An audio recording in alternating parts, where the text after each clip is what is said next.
एक जंगल में एक बुलबुल नाम की एक गिलहरी रहती थी। वह बहुत चंचल और उछल कूद करती थी।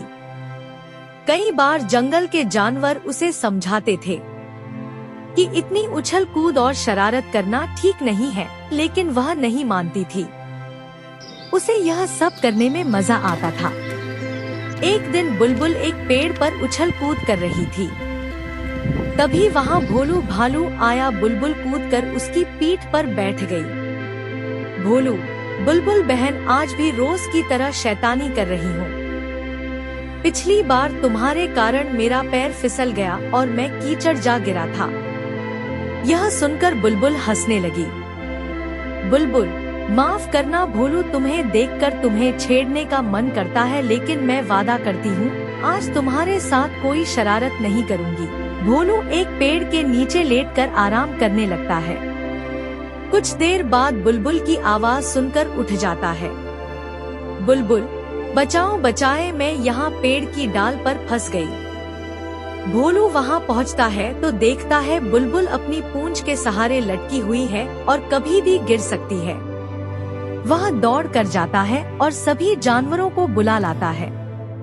बुलबुल, भाइयों मुझे बचा लो, मैं पेड़ पर चढ़ रही थी, तभी दो टहनियों के बीच मेरी पूंछ फंस गई।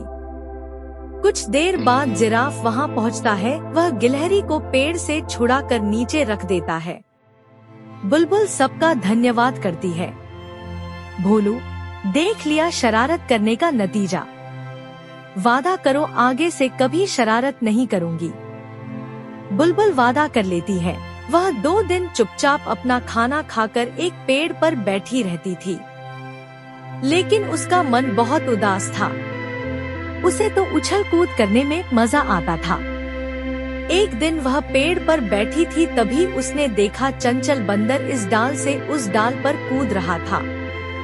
यह देखकर बुलबुल का मन भी यही सब करने का होने लगा। अगले दिन उसने फैसला किया कि वह जंगल से दूर दूसरे जंगल में जाकर खेला करेगी, जिससे गांव वालों को उसकी शरारत के बारे में पता नहीं लगेगा। सुबह होते ही वह सबसे बचती बचाती दूसरे जंगल में पहुंच गई। वहां पहुंचते ही उसे एक बड़ा सा तालाब दिखाई दिया।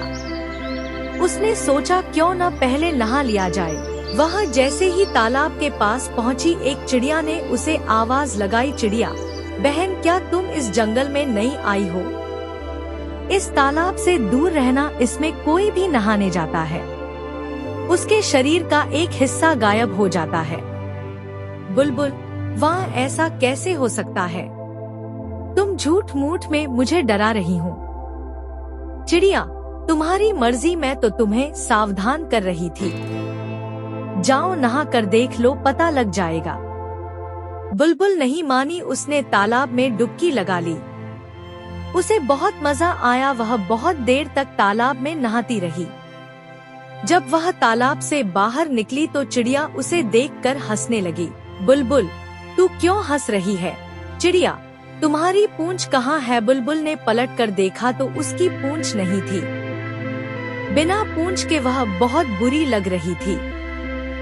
बुलबुल रोने लगी। वह तालाब के पास जाकर उससे अपनी पूंछ वापस मांगने लगी। सुबह से शाम होने लगी, लेकिन तालाब से पूंछ वापस नहीं मिली। हार कर बुलबुल वापस चलने लगी। तभी तालाब से आवाज आई, तालाब, यह जादुई तालाब है, तुम्हें चिड़िया ने मना किया था यहाँ नहाने के लिए, लेकिन तुम नहीं मानी, इसलिए तुम्हारी पूंछ चली गई। बुलबुल, मुझे माफ कर दो, अब मैं कभी किसी से बिना पूछे उसकी कोई चीज इस्तेमाल नहीं करूंगी। तालाब, अब तुम अपने जंगल में जाकर सब जानवरों से माफी मांगो और आज से शरारत करना बंद करो। जंगल में सबकी मदद करो, फिर धीरे धीरे तुम्हारी पूंछ वापस आ जाएगी। बुलबुल जंगल में वापस आ जाती है। अगले दिन सब बिना पूंछ की गिलहरी की हंसी उड़ाने लगते हैं, लेकिन बुलबुल बुरा नहीं मानती। वह सबसे माफी मांगती है। फिर वह सबकी मदद करने का वादा करती है। वह बरसात में चिड़िया के बच्चों के लिए दाना लाकर देती है। पेड़ से फल तोड़कर नीचे गिराती है, जिससे भोलू भालू उन्हें उठाकर खा सके। इसी तरह वह सब जानवरों की मदद करने लगती है, जिससे सब उसे दुआएं देते हैं। उनकी दुआओं से उसकी पूंछ धीरे धीरे वापस आ जाती है। यह देखकर गिलहरी बहुत खुश होती है।